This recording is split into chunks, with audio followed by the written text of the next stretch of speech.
In the whirlwind of modern life, we often dance on the edge of danger. We board planes that whisk us across the globe at staggering speeds. We operate machinery with bone-crushing power. And for the thrill-seekers among us, scale heights with nothing but a slender rope as our lifeline. Yet, it's crucial to remember our fragility in the grand scheme of things. A single misstep, a single moment of recklessness, can bring everything to a sudden halt. The reality is, we never truly know when our final day will dawn. But, hey folks, welcome back to the channel, and this week, once again, we're venturing out into the realm of the Bizarre Death series. A stark reminder of how delicate life can be, and all the unexpected ways that it can be snuffed out. This week, we're taking a look at a horrifying ordeal in a sauna to a fatal encounter with a clogged septic tank. This week, we've got the lot. So, without any messing about, let's get right into it.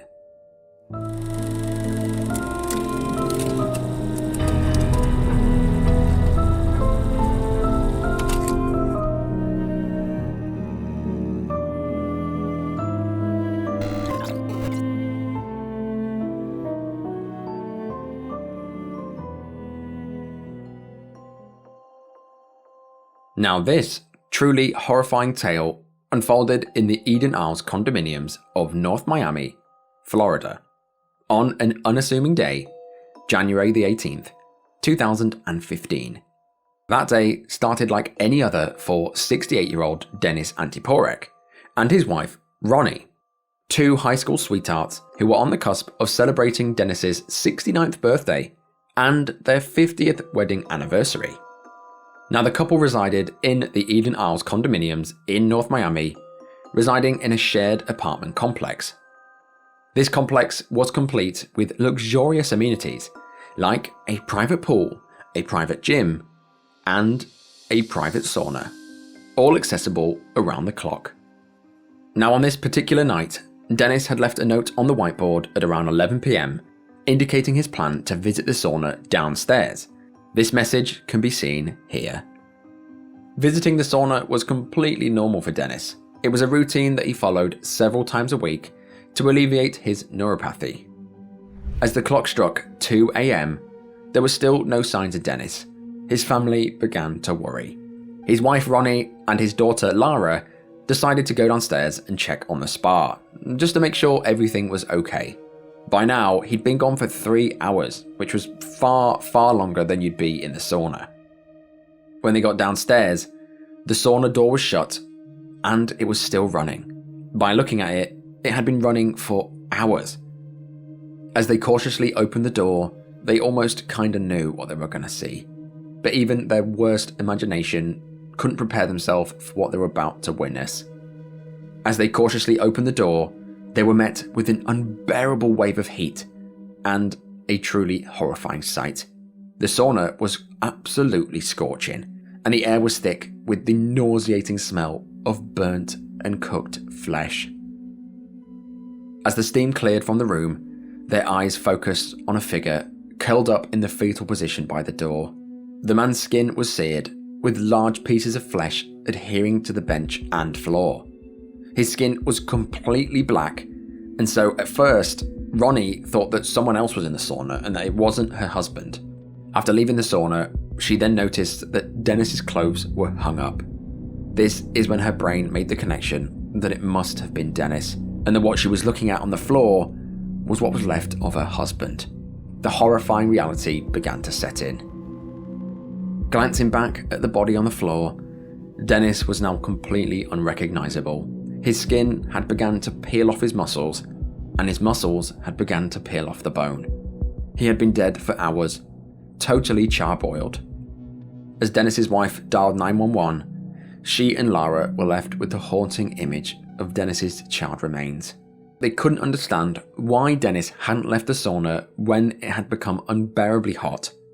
Speculations arose that he might have possibly fallen asleep. However, the presence of skin and flesh on the bench and the floor suggested that he had tried to move after being cooked, but he was already fused to the bench. His skin was described looking like beef jerky, and hard to the touch. News teams questioned the condo's management, but of course they refused to answer anything. They just put a sign on the sauna and closed it. Soon after, an investigation was started, and it revealed that the sauna's timer had failed. Not only had the timer failed, however, the sauna's heating coils had also malfunctioned, causing the temperature to soar to deadly levels. An autopsy confirmed that Dennis had suffered a heart attack. The coroner said this was likely induced by the extreme heat. Their lawyer said that we believe the heart attack was heat-induced. The heating coils on the sauna are required to have a thermostat, and the timer should have worked. Under no circumstances whatsoever should the heat have gotten to a level where he literally cooked. Their attorney, Joseph Madelon, said that Dennis was a regular user of the sauna, so his body was used to it. But what a total tragedy. As soon as this was found out, the family filed a wrongful death lawsuit against the Condo Association and Elite Management Associated Incorporated, the company who was responsible for maintaining the sauna. After doing a bit of research, the outcome of the lawsuit remains unknown, suggesting that a private settlement may have been reached. Dennis's wife told CBS Miami, "I close my eyes and I see his face charred. And I know this sounds horrible, but there was skin on the floor and the bench, and we shouldn't have had to see that." She added that she and her daughter cannot get the image of the burned body out of their heads. Dennis's daughter, Lara, said after the event that she didn't want to eat. Every time she smells cooked meat, it brings her instantly back to the sauna. This tragic incident serves as a stark reminder of the brutal dangers of malfunctioning equipment and the devastating consequences that it can have.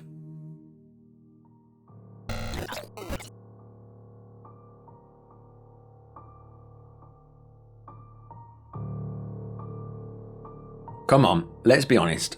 All of us have been involved in a harmless prank at some point. But it's super important to remember that even the most innocent of jokes can have the most tragic consequences. As you've all seen on this channel, death can come from the most unexpected places. This story unfolds on the 3rd of September 2018, within the bustling confines of a metal factory in Kolhapur, Maharashtra, India. That day started like any other for the factory workers, including 18-year-old Aditya Jahav, who we've highlighted in red on the CCTV footage. The video shows Aditya and his supervisor, Mr. Wagmore, engaging in what initially appears to be harmless banter. However, things take a dark turn when Mr. Wagmore picks up an industrial compressed air gun, used when working with steel. All captured on CCTV, you can see Aditya's superior, Mr. Wagmore, picking up the industrial compressed air gun before playfully directing the air gun at Aditya's back and hair. But then, for no reason whatsoever, he suddenly inserted the nozzle of the compressed air gun into a ripped hole in Aditya's trousers. Without much thought, he pulled the trigger.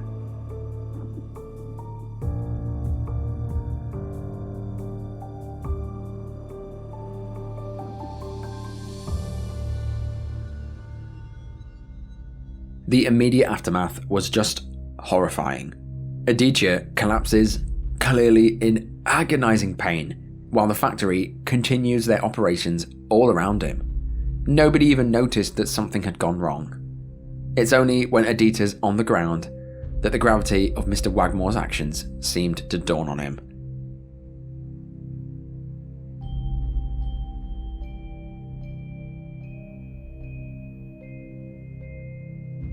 Aditya was rushed to hospital with severe internal injuries. Medical scans revealed a rectal blowout, a phrase that I've not even heard before now. The scans showed that his intestines had literally burst due to the high pressure air. His entire lower bowels were destroyed, causing massive internal bleeding. The doctors likened his injuries to those typically seen on battlefields, people who have stood on a landmine, for example. To put the damage into perspective, the airflow from an air compressor is about 100 times greater than what is considered safe during a colonoscopy. The damage that it caused was catastrophic to say the least. Aditya underwent emergency surgery to remove his bowel, and they found fecal matter all over the rest of its organs. Despite the medical team's best efforts, Aditya succumbed to his injuries 15 days later, on September the 18th.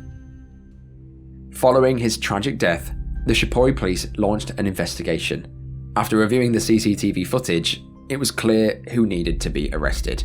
However, when they went to find the man, he had completely disappeared. Mr. Wagmore had vanished.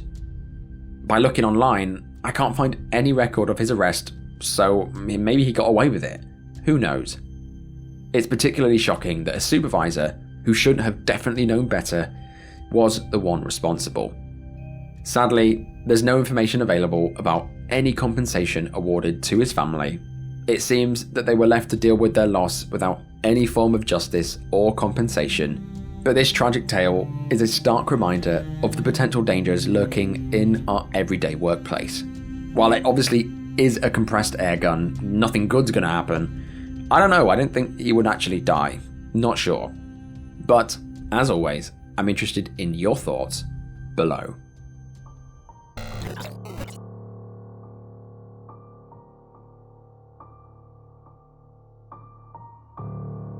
This frankly bizarre accident is one that I'm sure we've all had nightmares about, but you never actually think it's going to happen to you. This entry unfolded in Port Arthur, Texas, on the 8th of June, 2015.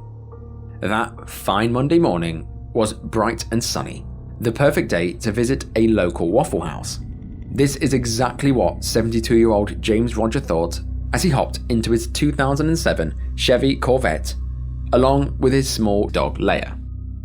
James was a Corvette mega fan. He'd always dreamed of owning one, but he'd never been able to get his hands on one until he retired. He was described as a loving, kind man and a grandfather to 5 kids. Sadly, he had no idea that this infatuation with Corvettes would be the end of him. That fateful morning, it was the middle of summer, the sun was pounding down from above, and there wasn't a cloud in the sky.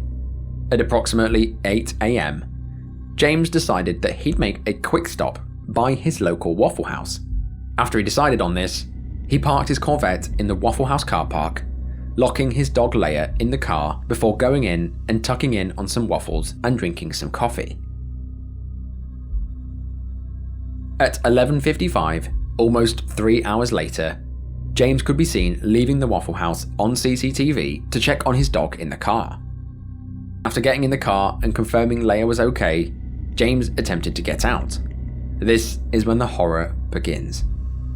As James went to press on the electric door release, nothing happened. The car suddenly lost all of its power and absolutely nothing worked. It's believed that a cable had become loose in the battery, causing it to become disconnected. Now you think, no problem, I'll just open the door handle, right? Well, wrong.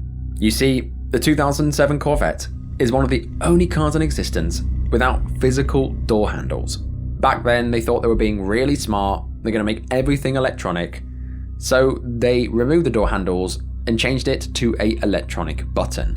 While this is fancy, unfortunately, when the battery dies on these types of cars, nothing works. The entire thing locks up, including the function of the doors, sealing the user inside.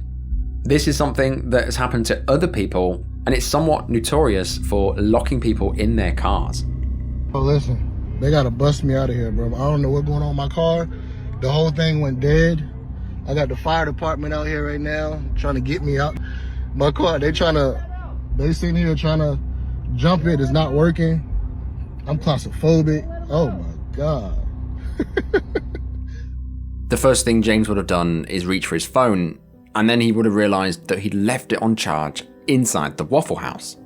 So you think, okay, well, I'll just hit the horn. Well, the loose battery cable meant that even if he had honked the horn, no one would have been able to hear him. So James tried desperately to pry the door open, and it was well and truly stuck. Every movement in the car produced more heat, slowly bringing up the temperature.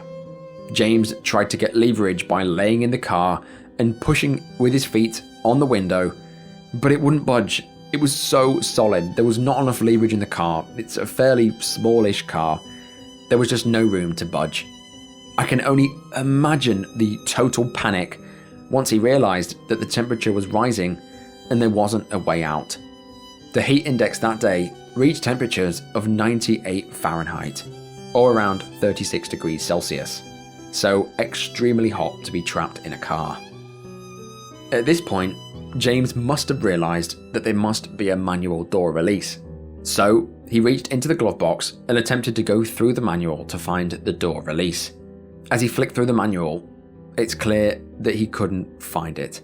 The temperature continued to rise as James must have screamed in agony.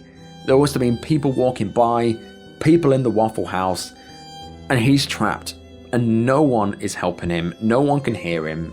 It's just awful. Horrifyingly, 4 hours later, James was discovered in his car, and this was the call received to 911.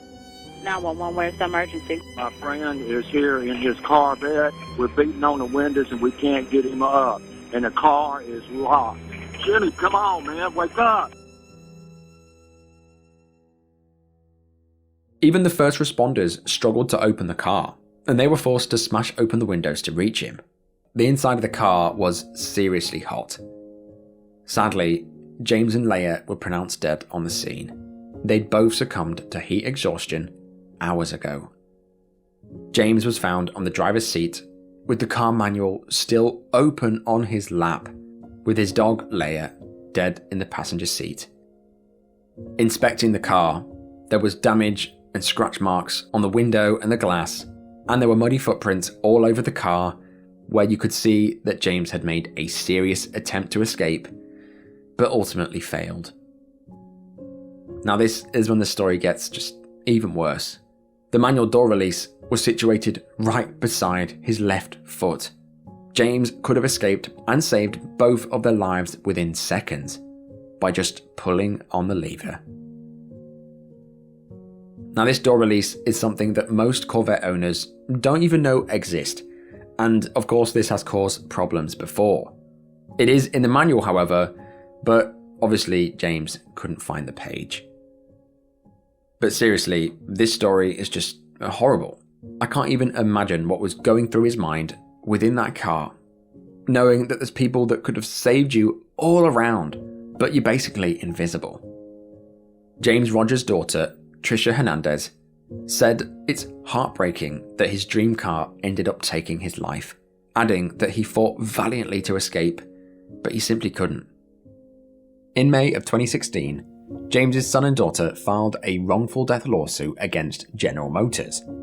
The lawsuit stated that there was a defect in the electric locking system, claiming that Corvette builds their cars in a defective manner. The family accused Corvette of not making it clear enough that there was a manual override to get out should the battery die. They were seeking damages for pain and suffering and other compensation. Sadly, however, I can't find much information on the result of this lawsuit online, but I assume it didn't get very far because, as per the Corvette owner's manual on screen, that the owner, to be fair, is responsible for reading, it states very clearly that there are multiple escape latches located on both sides of the car. It even featured a picture. These latches would have not even been covered if the seats were all the way forward, so it's unsure how he did not notice them. It's just sad to think that his dream car was the direct cause of his death, and it's bloody tragic considering he could have survived by pulling a simple handle. But honestly, in my opinion, the car shouldn't have been made with electronic door handles. Just saying it out loud just sounds ridiculous. And obviously I know there was the pull cord, but as I said, other people have become stuck as well, but luckily they were able to get out or pry the window down and escape. But James was obviously not that lucky, and in this case, it cost him and his dog their lives.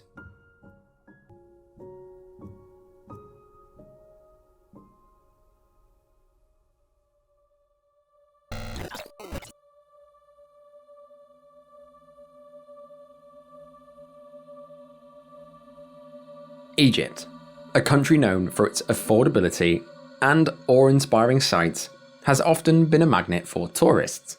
However, its somewhat lax safety regulations have raised concerns in the past, and this case is a perfect example.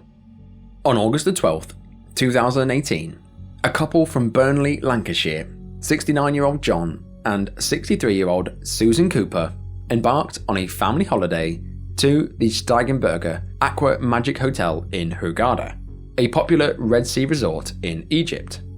Along with them, they brought their children, friends, and their grandkids, one of which was their 12-year-old granddaughter, Molly, who was sharing a hotel room with them on the ground floor.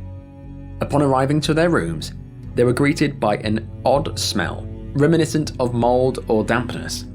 But they didn't think anything of it and unloaded their things and got on with their holiday.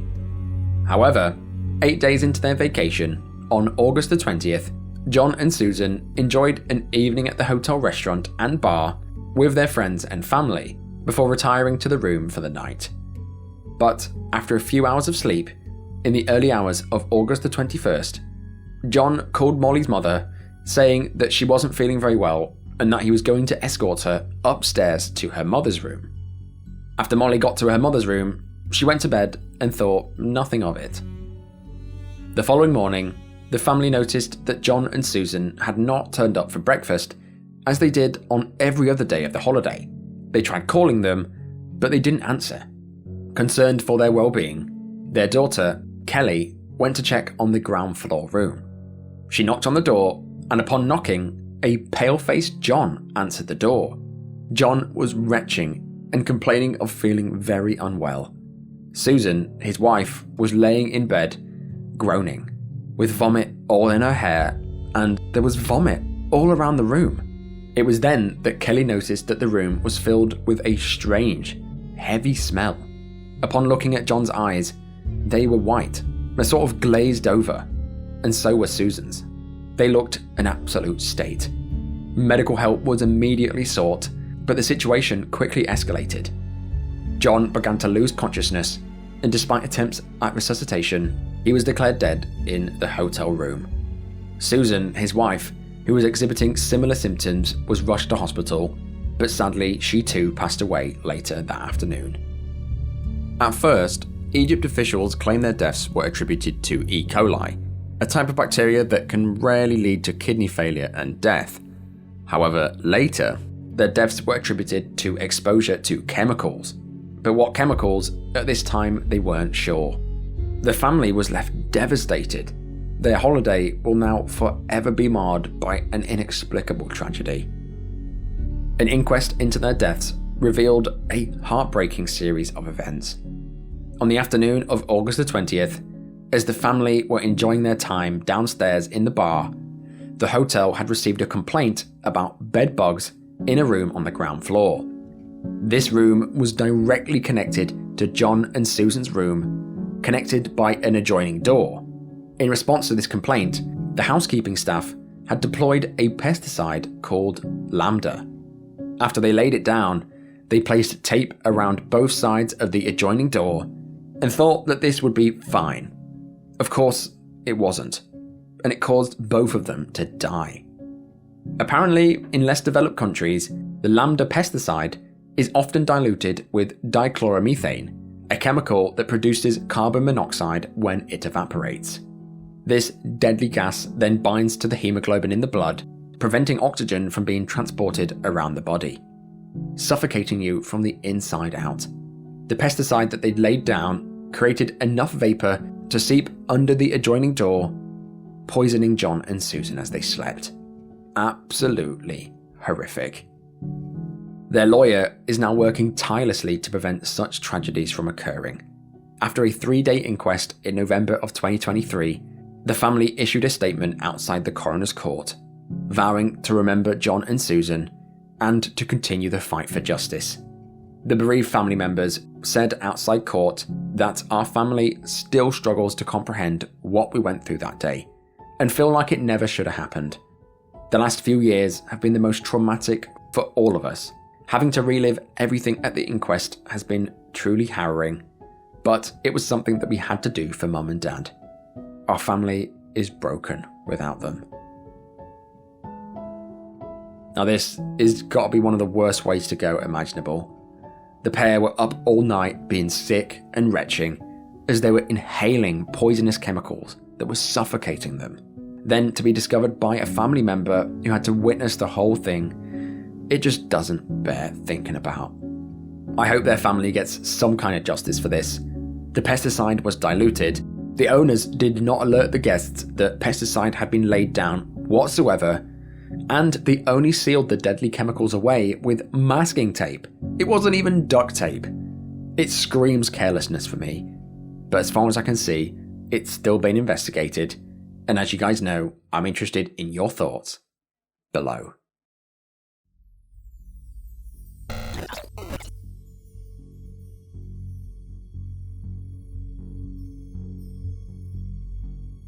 On the morning of May the 13th, 2017, the sun rose over Namshan village near Chaozhou, South China, casting a warm glow over the Wang family farm.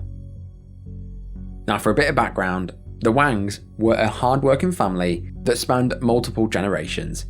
On the farm, they had pigs and cattle, and apparently they were one of the biggest producers in their area.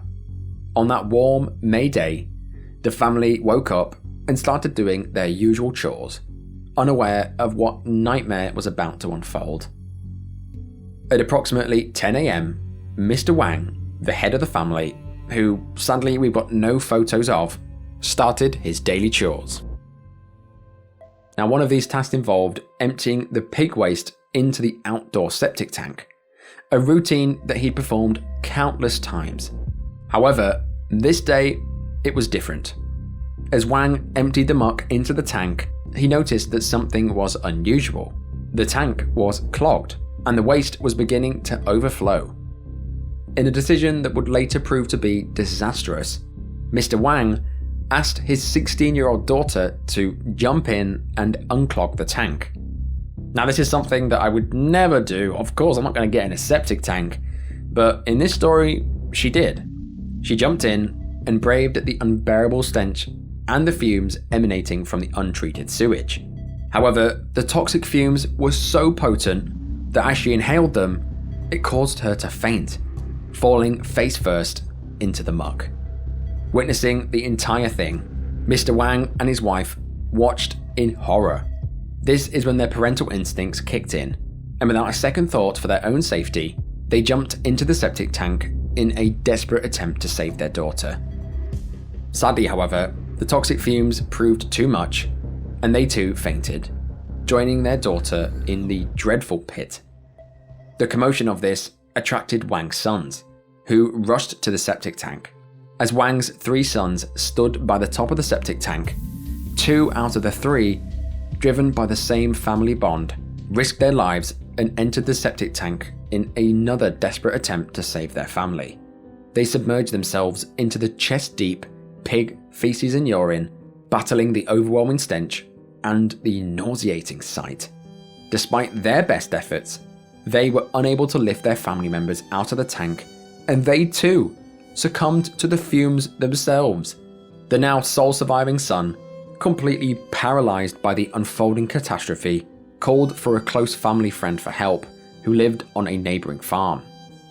He too rushed over. He entered the septic tank and tried to help the others. And you won't believe it, he fainted too, sealing his fate. 6 people now lie unconscious, an absolutely nightmarish scene. Realizing he was way above his head, Wang's son then made the wise decision to call emergency services and wait for help. Upon arrival, the ambulances retrieved the family from the tank, but by then it was far too late. They had all drowned in the poo. The son was left to grapple with the unimaginable loss, comforted by the police officers as he tried to process the tragedy, pictured here. This incident serves as a grim reminder of the dangers of misusing septic tanks. The local government officials expressed their condolences and pledged to educate the villagers about safe practices with septic tanks. This was a heartbreaking story and one that shattered an entire family, leaving one man to run a whole farm.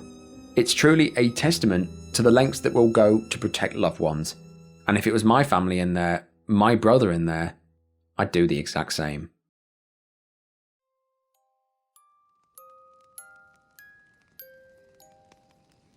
But that is the end of this video.